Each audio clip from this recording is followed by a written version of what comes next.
Tringamdát Commodore na bliana, agus chuna Uilleann dún, tá ceanns do creaaltóirí is umrátaí tághain, trahúil go maith chomá is limnaíocht fire. Bula mas mór, de Ciarán Mac Mahona.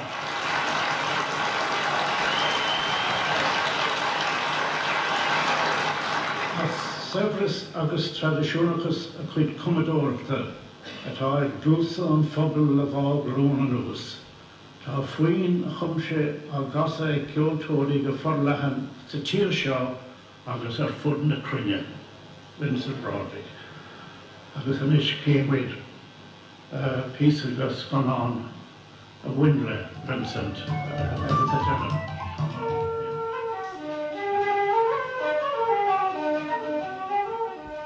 Is as a garú mhór in aice le baile locharíoch in nethir na Gaillimhe Vincent Broderick. Is an sin a bhíoh sé héireach sa ráth Peter is sin an ceol ar bhadó mhór. Drastan siad go rialta ar ransaí tí sa gantar go minic a ggóladar le hetí Paddy Carthy agus Joe Cooley. Nuair a thóise go baile cléas na chuigadaí, bhí baint aige le club na bPíobairí, agus bhí sé mar bháil goháinna céalaí ar nús Éamon Cant agus an Cincóra. Tá clú ar Vincent mar chumadúir ceol din sco, agus tá cuidháda chud písaí le cloisteil ag seisiún ó cheann ceann na tíre. Fáilsiú ceol Vincent a bhair leabhar agus caiisiad cúpla bliana chuin, rud a ágans go mbeidh sé ar fáil go na glúnta amach roiin. Commodore na bliana TG Cahir, Vincent Broderick.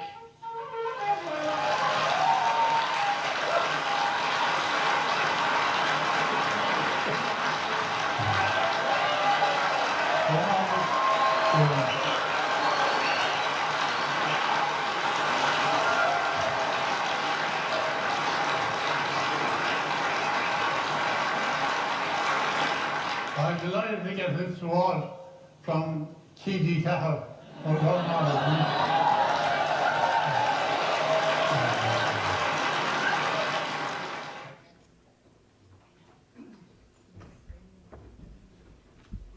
That brings us down memory lane. Vincent was a pivotal figure in the Pipers Club, and I particularly recall him playing with the Uilleann KV band. He really made that band very special. And every now and then at the KV he would lean into the microphone and he would play, and I tell you, he used to put the hair stand in the back of my head. But he was a great composer, and a lot of the time that went unnoticed until I think the origin of Tony Smith, Anton McGowan. He finally produced a book, and a second book as well of his compositions, which are very much in the repertoire of the mainstream and traditional music now, which is a great thing. And we have tonight now we have all Vincent's sons, Des and Larry, and they're going to play a tribute to their father, and Matthew, Des' son, will read a poem later on. So here we go with Vincent Broderick's tribute. Very much.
those first two tunes are two jigs my father composed called the Angler's Rock and the Wexford Mayfly.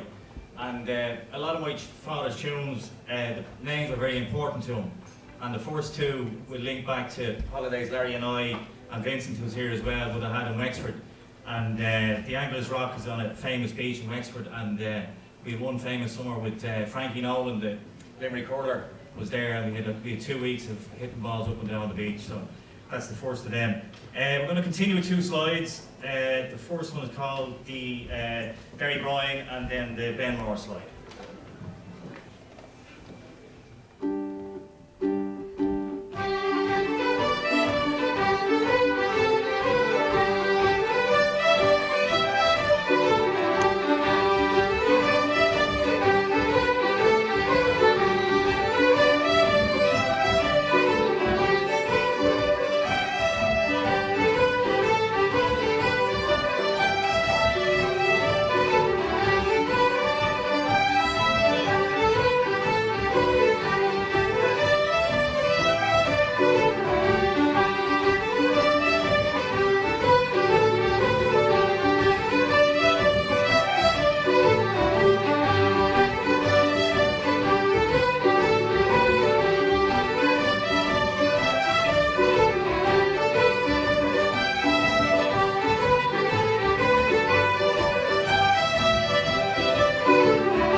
The next two tunes are two reels. The first one is called The Red Bog, and that's my father was born in East Galway in 1920, and he was born in a place called Uilleann, which was really in the middle of the bog near Lough Rea in County Galway. And he used to say when the sun came down in the evening across, he used to like a red bog, so that was the name for that. And the second one is Lord Dunsandle, and he used to always have great time talking about the story. Lord Dunsandle was a famous landlord in Galway, and our great-grandfather and his wife were evicted sometime in the 1880s, and they were travelling across by foot, and that's where they came across Carramore and to Uilleann, and they found a house, and somebody had just left it to go away, emigrated to America, and that's where they settled, and that's where my father was brought up. So he hadn't a lot of time for Lord Dunsandle, although it's good real.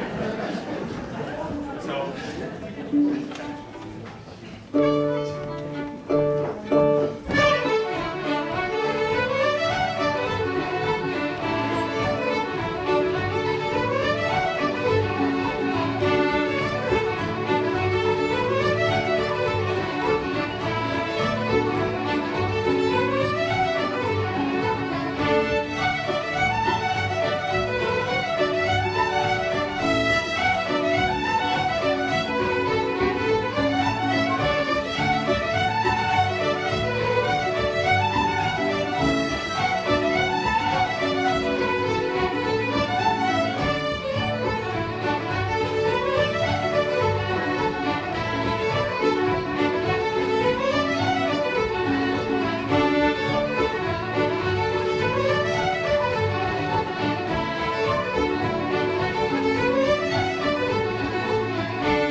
my son Matthew is going to recite a poem my father wrote. He wrote a couple of songs, some of them are memorable, some of them weren't. He wrote, this is The Valley of Glencree. It's actually a song he wrote, but it's a nice piece, and Matthew's going to read it, and I think we might have some of my father playing in the background. The Valley of Glencree by Vincent Broderick. On a pleasant summer's eve, if you can take your leave, you seek a place where you'll have peace of mind. Just cross the Dublin hills, where the air with fragrance fills. God has left a piece of heaven here behind. The skylark's cheerful sound in the heather all around, and you're listening to the humming of the bee. In the fertile land below, where the mountain stream doth flow, across the lovely valley of Glencree. You can gaze across the moor at the mountain of Kipure, when the TV mast soars upwards to the sky, and the scent of turf and logs as the workmen in the bogs gather in the winter's fuel when it's dry. And the murmur of the wind as you wander round the bend, you can feast your eyes across the Irish Sea, where the evening sun reflects and the undergrowth protects the wildlife round the valley of Glencree. So if you've got time to spare, just spend a while when there, and you will find that what I say is true. You can spend a summer's day along the Wicklow Way with the ever-changing scenic mountain view. So if I say adieu to a place I love so true, it will always be for me a memory, just a spot on Ireland's map around the Sally Gap that leads you to the Valley of Glencree. Thank you.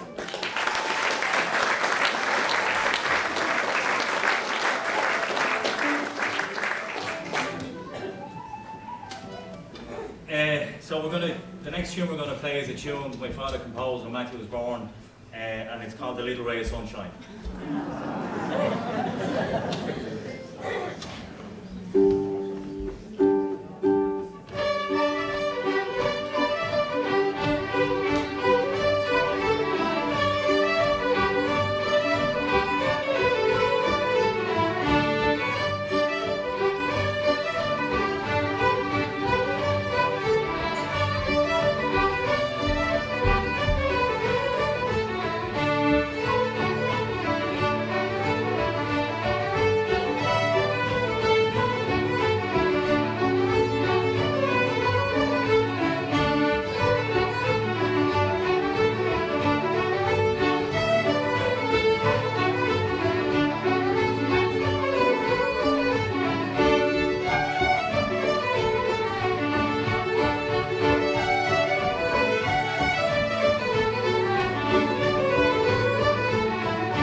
My father came to Dublin in 1950, or in the early 50s, and I suppose in those days it was like emigrating, although, you know, I never actually understood it until he got older. But in the 50s, when he came to Dublin, he only got home maybe once or twice a year, so to him it was very much like emigration.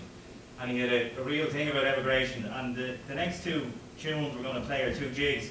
One is called The Whistler at the Wake, and the other is called The Old Flail. The Whistler at the Wake, there's a story my father used to tell about himself and his brother used to go out playing together, and They had a fantastic ear for music, and there was a lot of odd fellas who would have a tune, but they wouldn't want anybody to know it. So they'd have a game between the two of them, and one would try and learn the first half, and the other would listen to the second half. And they'd meet on the way home, and they'd try and play it. And this night there was a wake on in a house, and they didn't even know the people. But they decided to go in anyway, and they offered their condolences to the family. And they're sitting in the corner, and the brother is saying to my father, what's that second bit again? And they're there whistling, and they'll say, shh, stop. So this was going on, and eventually they were kicked out of the wake and they had to go home. So my uncle said to me, Dad, that's a great name for a tune. So that's the background of that tune. So it's the whistle at the wake and the old flame.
We were asked to get involved in this, and we're delighted to be involved, particularly with the Fighters Club. I was, thinking about what I would say about my father as a composer. And during the week, I was going through some stuff at home in my mum's house, and I came across a piece written by him about how he composes. So I think it's probably fitting that we use his words rather than me talk about my father composing. So this is a piece he called Dozing and Composing. Over the years, now this was written many years ago before the books were even published. So over the years I've composed over 50 tunes, reels, jigs, hornpipes, marches, slip jigs, polkas and slow airs. Yet I cannot read music. I play all by ear, and a good friend of mine, that'll be Tony Smith, has written a lot of my stuff.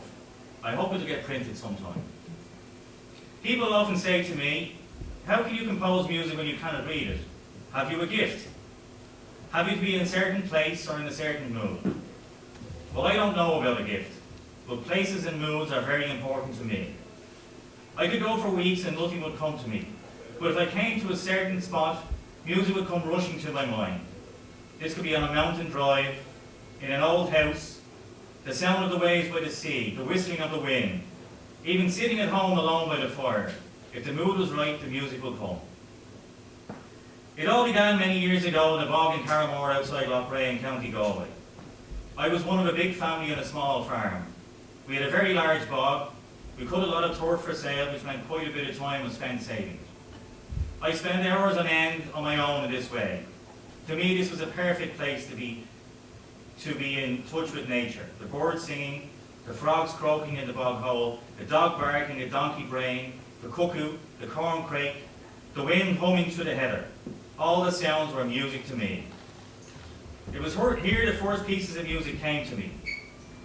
One evening I was sheltering from a thunderstorm under the turf bank, reading a book by the great Seamus O'Kelly, a Lochray man, who was a gifted writer. The book was called The Leprechaun at Kilmaine. When the rain was over, the sun came out and I saw this beautiful rainbow in the horizon. As I watched the lark soaring up into the sky, I thought of the leprechaun and the crock of gold. In a flash, the music came to me. I found myself whistling one reel and then another. As I watched the rainbow falling in the distance, I dozed asleep. When I awoke, the rainbow had vanished, but the music remained, and still here through the years. And he called those tunes The Rainbow's End and The Crock of Gold.